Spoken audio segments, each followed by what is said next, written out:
নমস্কার। নমস্কার। হ্যাঁ, আপনি ফিরদৌস আমিন বলছেন?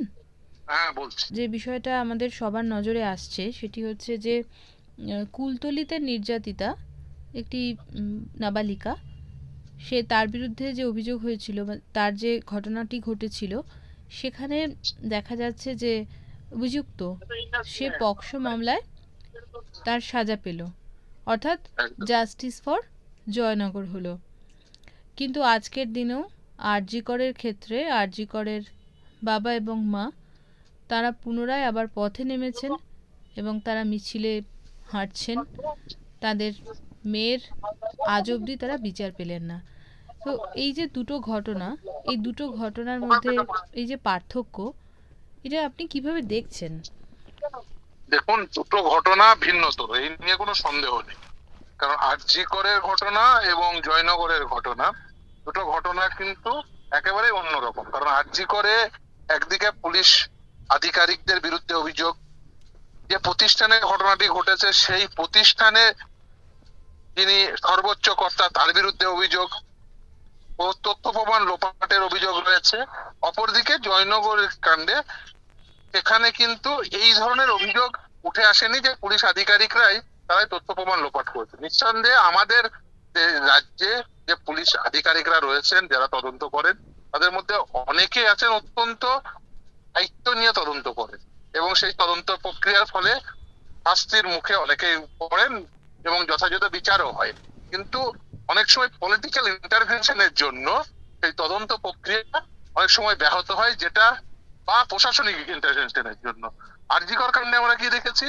প্রশাসনিক ইন্টারভেনশন দেখেছি, পলিটিক্যাল ইন্টারভেনশন দেখেছি। তার কারণ হচ্ছে, আরজি কর কাণ্ডে মমতা বন্দ্যোপাধ্যায় কি বলেছিলেন? তিনি বলেছিলেন আমি সুপারভাইজ করেছি পুরো বিষয়টি। হুম। আর তারপরে দেখা যাচ্ছে যে পুলিশ আধিকারিক তিনি অভিযুক্ত হচ্ছেন তথ্য প্রমাণ লোপাটের দায়ে। ফলে এই যে পলিটিক্যাল ইন্টারভেনশন হলো, তারপরে তথ্য প্রমাণ লোপাট হলো, তারপরে সেই তদন্ত আর আরেকটি তদন্তকারী সংস্থার কাছে গেল, এই পুরো বিষয়টি কিন্তু আরজিকর কাণ্ডে রয়েছে, যেখানে প্রতিষ্ঠান রয়েছে, আরজিকরের মতো একটি প্রতিষ্ঠান, স্বাস্থ্য ব্যবস্থা, সেখানে দুর্নীতি, ফলে সেই সমস্ত বিষয়গুলোই রয়েছে আরজিকর কাণ্ডে। অপরদিকে জয়নগরে কিন্তু একটা রেপের ঘটনা, এবং সেটি একজন শিশুর রেপের ঘটনা, তারপরে দৃষ্টান্তমূলক শাস্তি হওয়া উচিত, এবং সেটাই হয়েছে। আমাদের এই জিনিস ভুললে চলবে না। নিশ্চিতভাবেই শাস্তি ঘোষণা হয়েছে এবং সেটা এক্সিকিউট হবে। তার কারণ এক্সিকিউট হতে বেশ কিছুটা সময়ের কারণ হচ্ছে এর এই ধরনের নির্দেশ, সেটা অ্যাপিলেবল, সে ফলে খুব স্বাভাবিকভাবে অ্যাপিল হবে। সেই অ্যাপিল, সেটাকে কিছুটা সময় লাগবে, সেটুকুই স্বাভাবিক, কারণ আইনগত প্রক্রিয়া, এবং এই আইনগত প্রক্রিয়ায় কিছুটা সময় লাগে, এ নিয়ে কোনো সন্দেহ নেই। কিন্তু আরজি করে নিঃসন্দেহে দ্রুততার সঙ্গে বিচার পাওয়া উচিত, কিন্তু তার অর্থ এই নয় যে এত দ্রুততার সঙ্গে যে বিচারের নামে অবিচার হবে, সেটাও হওয়া উচিত নয়। নিশ্চিতভাবে আরজিকর কাণ্ডে আরো দ্রুততার সঙ্গে বিচার হওয়া উচিত বলে মনে করি। কিন্তু আরজিকর এবং জয়নগর দুটো এক ঘটনা নয়, দুটো ঘটনার মধ্যে পার্থক্য রয়েছে, এবং সেখানে পলিটিক্যাল ইন্টারভেনশন, প্রশাসনিক ইন্টারভেনশন যেগুলো আরজিকর কাণ্ডে রয়েছে, প্রাতিষ্ঠানিক যে ব্যবস্থাপনা সেটা রয়েছে। ফলে এই সমস্ত কিছু মিলিয়ে আরজিকর কাণ্ড এবং জয়নগর কাণ্ড দুটো আলাদা। একেবারেই।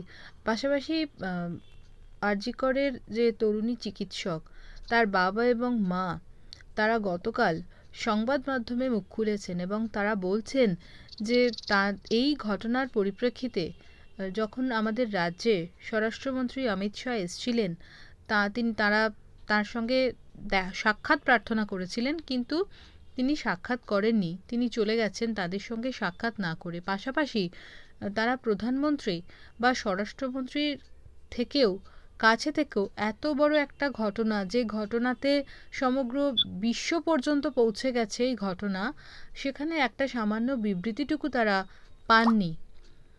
এই বিষয়টা তারা আজকে তাদের সংবাদ মাধ্যমে দুঃখ প্রকাশ করেছেন। দেখুন, খুব নিশ্চিতভাবেই আমি বিশেষ করে তিনি যেহেতু প্রধানমন্ত্রী এবং স্বরাষ্ট্রমন্ত্রী, আমি মনে করি না প্রধানমন্ত্রী বা স্বরাষ্ট্রমন্ত্রী প্রতিটি ঘটনায় তারা সরাসরি ইনভলভ হবেন এই ধরনের ঘটনায়। তদন্ত করবে তদন্তকারী সংস্থা। কিন্তু এটা ঠিক যে বিজেপির কেন্দ্রীয় নেতৃত্বের পক্ষ থেকে অ্যাজ সাচ এই আরজিকর কাণ্ডে সেরকম বিবৃতি বা সেরকম স্ট্রং স্টেটমেন্ট আসেনি। তারা নিশ্চিতভাবে এখানে ওখানে কিছু হয়তো শব্দ ব্যবহার করেছে, কিন্তু যে এই যে আরজিকর কাণ্ডের যে প্রবাহ বিশ্বব্যাপী, তার যে মানে তার যে ঢেউ, সেই ঢেউয়ের আঁচ বিজেপির কেন্দ্রীয় নেতৃত্বের মধ্যে পৌঁছেছে বলে মনে হয়নি। এবং আমি কেন, এই পশ্চিমবঙ্গের অনেকেই মনে করেছেন যে না, বিজেপি কেন্দ্রীয় নেতৃত্ব জি কর কাণ্ডে খুব বেশি তারা কনসার্ন দেখাননি, ফলে তাদের মনে নিশ্চিতভাবে সে ব্যথা রয়েছে। একেবারেই।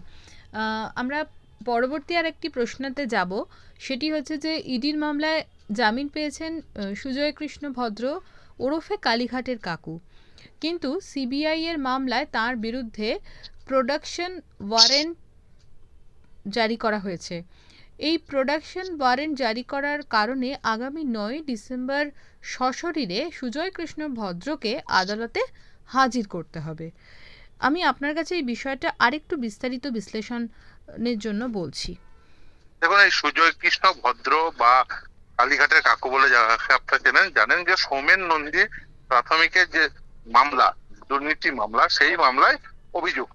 এবং এই যে সৌমেন নন্দীর মামলায়, যেখানে সিবিআই, আমি মামলাকারী পক্ষের আইনজীবী ছিলাম, এবং সেই যে সিবিআই তদন্তের নির্দেশ হয়েছিল, পরবর্তীতে ইডিও তদন্ত হয়, এই তদন্তভার গ্রহণ করে, সেই মামলায় এই অভিষেক বন্দ্যোপাধ্যায়, কালীঘাটের কাকু, এই লিপস অ্যান্ড বাউন্স, এই সমস্ত বিষয়গুলো উঠে আসে।